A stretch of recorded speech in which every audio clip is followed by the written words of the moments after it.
Welcome to Mike's Night at the Fights.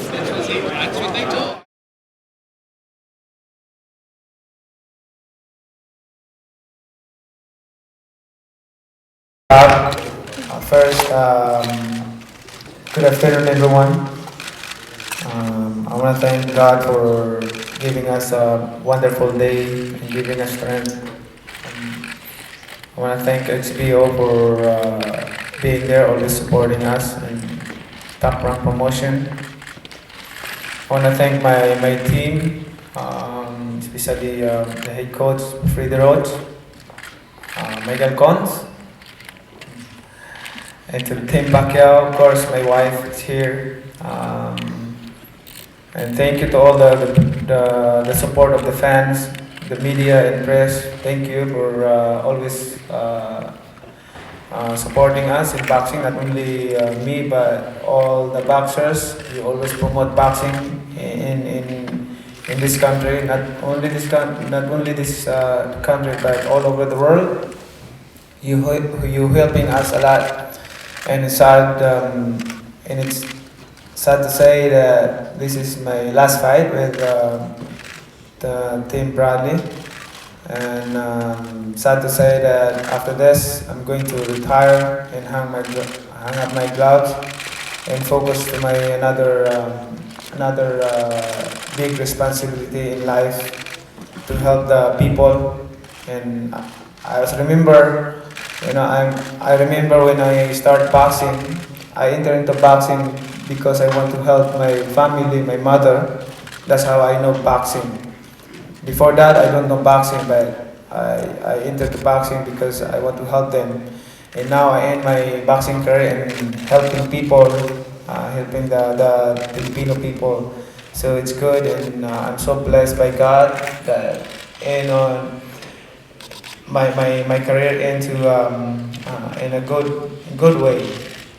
Not like not other fighter that in their career in a bad way, in the right way, not right way. So I'm so thankful and blessed by God for everything that He had given me. And I never expect and never dream, beyond of my imagination what I have accomplished in boxing, what I have done in boxing. 8 different weight division, and I never think that before. What I think is before is to fight, to earn money, to help my family, to help my mother, and to be a champion in our country. But God has a purpose. He raised me from nothing into something for a purpose, and that purpose is not for my own purpose, but His purpose. And also, good thing it's happening to me that I know about God, and I know I have relationship with the Lord. And I'm so thankful to all of you that you inspire me all every day in life. You inspire everything.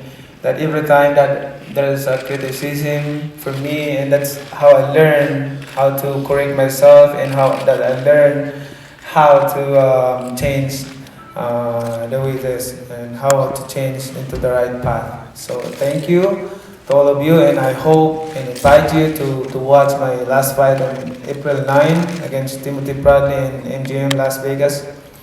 And don't miss it, because this is my last fight, and you never see the fight again, my fight again. So thank you, and God bless you all. Have a nice day.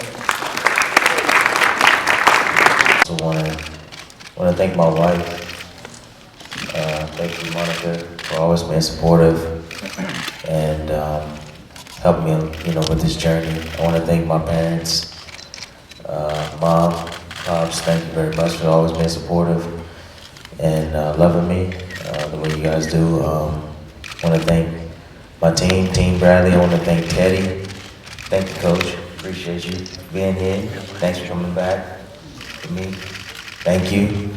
I also want to give a shout out to Elaine, and I also want to give a shout out to Teddy's daughter as well, Nicole. Hello, everyone. Hello, everyone out there. Hello. I want to thank all of you for coming.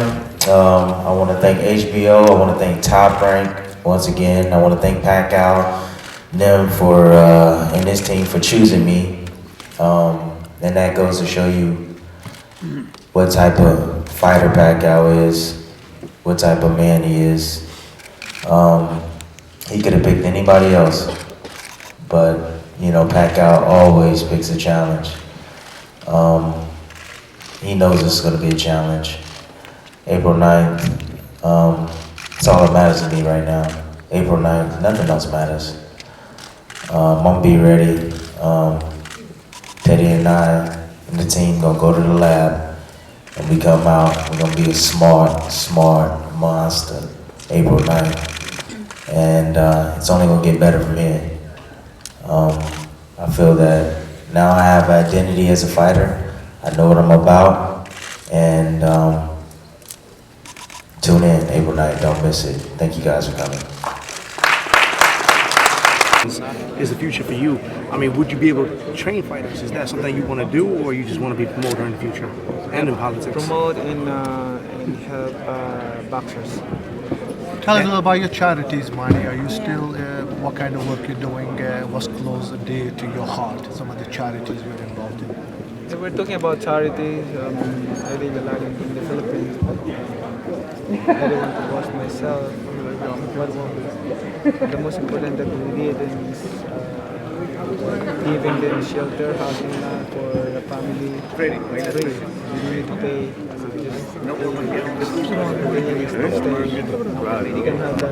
What's the magnitude of this fight? How big is this fight for you? I consider this fight is an important fight in my life because this is my last fight and I want to win this fight. I want to win my career as well. Thank you. Now, when you walk away from boxing, how do you want your fans to remember you as? I want them to remember me as a good fighter. Not only a good fighter in the ring, but outside the ring. A nice person and also a friendly person. Thank you. Manny, you referenced at the day is that you wanted, particularly just to paraphrase you, to go out on a bang, basically, to make this a good fight as your last fight. Was that a shot at Floyd Mayweather and the whole Andre Berto thing of that not being, a great fight? And what makes this such a great fight in comparison? Good thing that we have a chance to fight with Floyd Mayweather. My last fight and another fight with before I retired with Devon Bradley. I'm so happy with that. How important was it for you to fight a pound-for-pound fighter and to not take, so-called easy way out? How important? How important was it for you to choose somebody of the caliber of Timothy Bradley as opposed to somebody that people may argue that wasn't of caliber for you to go out on your last fight? Like you said, No, I never underestimate Timothy Bradley. He's a world champion. He's a good fighter. We cannot underestimate him. Is there one fighter throughout your career who you didn't get to fight? Maybe somebody, like a Paul Williams or somebody like that, somebody who you would have wanted to fight as a fantasy fight that you never got a chance to? I think I fought him. You fought everybody you wanted to fight? You could have fought anyone before you retired, but you chose Timothy Bradley, which is a difficult opponent. I mean, why Timothy? I chose Timothy because he's a very competitive fighter. Our last two fights has a lot of questions in the fans, so we will answer that this third fight. No, I do. I'm just kidding. What's up, guys? What makes this time different, Tim? What makes this time different? Smart monster, man. That's what we're gonna be. Smart monster from here on out. I like that. Smart monster. That's Tim, what's gonna be the big difference. Tim, my biggest question is to you is a lot of people don't understand what an element like Teddy Atlas brings to the table in this day and age. There's a lot of guys that do not have any knowledge of the boxing craft anymore. Tell us now, working with somebody of Teddy's scholar, tell us, what does this bring to your game? How much does it elevate it? You know what? Let me tell you that Teddy, there's no one in boxing doing what we do. There's no one in boxing doing what we do. I'll tell you guys, no one believed that I was gonna stand there and fight Rios in the pocket. Everybody thought I was gonna be dancing around and on my bicycle the whole time. But I stood there and I fought him. I beat him in the inside, I beat him on the outside, I beat him in every department. it's not gonna be anything different. It's gonna be the same thing. I'm gonna beat Pacquiao on the inside. I'm gonna beat him on the outside. I'm gonna beat him every department. I don't care. I really don't care about credit, because guess what? I got cash, baby. Back here with Tim Bradley at the press conference for the Manny Pacquiao third altercation between you guys. Tim, cut right to the chase. You got Teddy Atlas in your corner now. Anybody who's there's nobody better than Teddy. We know that. There's nobody better than Teddy. Hey, Freddie's not better than Teddy. And anybody that knows boxing knows that you could see a change in you. Just the torque in your back foot, what you did, you accomplished something. You know, again, we talked about critics. Everybody can say, "Oh, Brandon Rios was old." Brandon Rios, you knocked out Brandon Rios. Nobody's done that before. Hey. What is different now in camp? And tell us, is it? Everything is different. Everything, as soon as you walk in the gym, is different. You won't hear any music. You won't hear any cell phones. If a cell phone go off, guess what? You're gonna get kicked out the gym. I mean, it's complete focus all the way through. It's focus. It's paying attention. It's doing what Teddy tells me to do. It's following directions. It's just, man, complete 100%. See, if a phone go off like that, guess what? You gone. Yeah, phones off. No phones in the gym. You out of here. You know what I mean? What's it like dealing with somebody of the knowledge and the craft that Teddy brings to the table? He comes from like one of the greatest trainers that this business has ever seen. Well, suggestion box is the trash can with him. If I have a suggestion, that just might as well don't even say it. You know what I mean? Because that was one of the things that he said when we first started working together. He said, "Tim, I don't want to get told anything. I don't want anybody to say anything to me. I'm in total control." And I said, he's like, "If you can grant me that," he said, I've had a whole bunch of sidekicks, Tim. I don't need them. I'm telling you, this is what I need. I need you to be focused on me and me only. So no one says anything, please.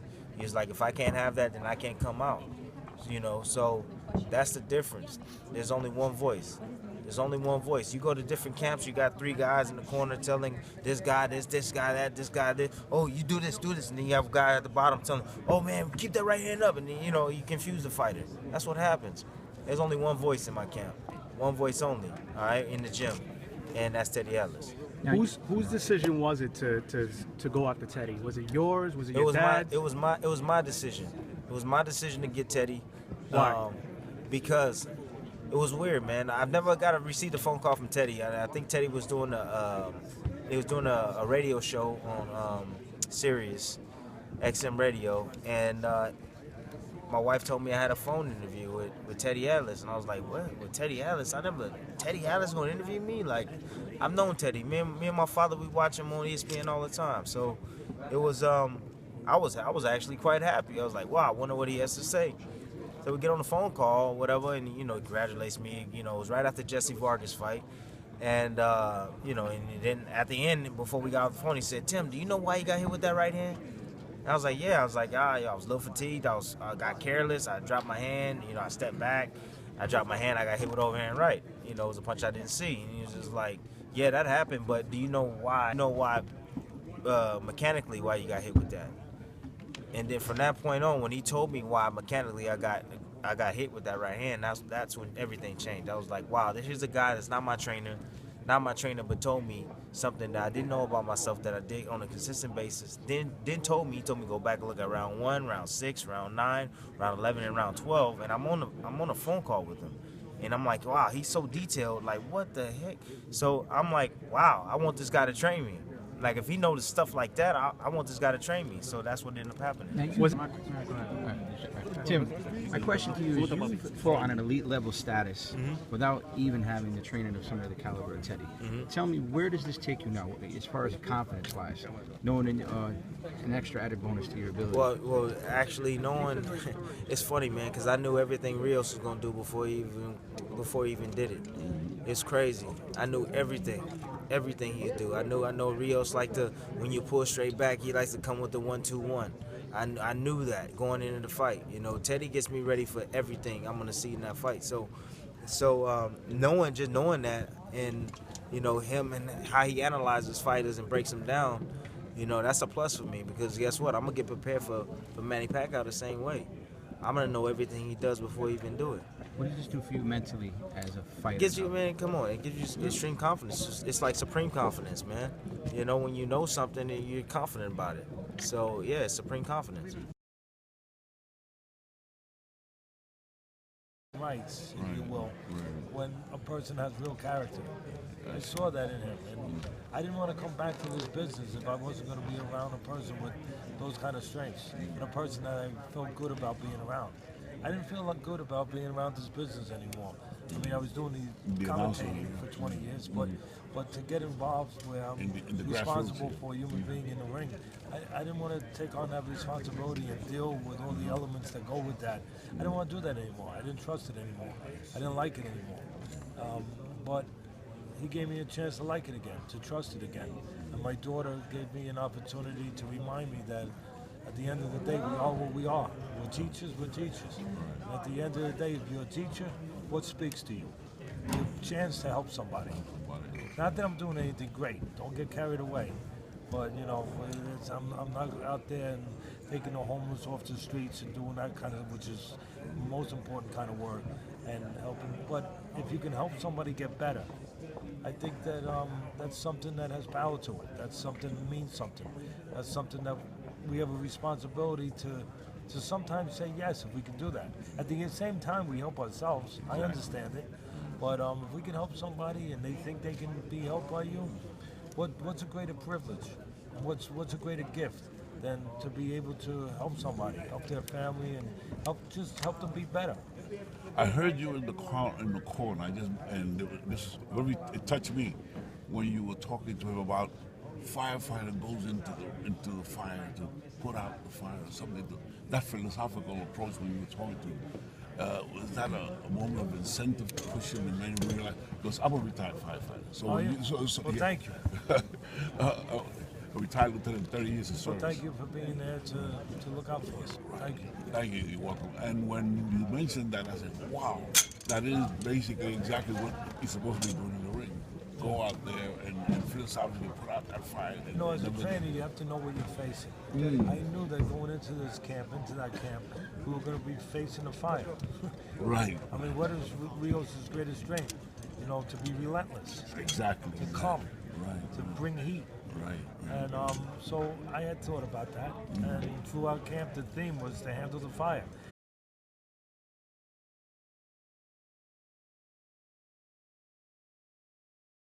Son, baby, it's on. From now on, I'm telling you it's on. It's you and me and you. There's nothing nobody can do. Tell your brother, tell your father, tell your sister, gonna tell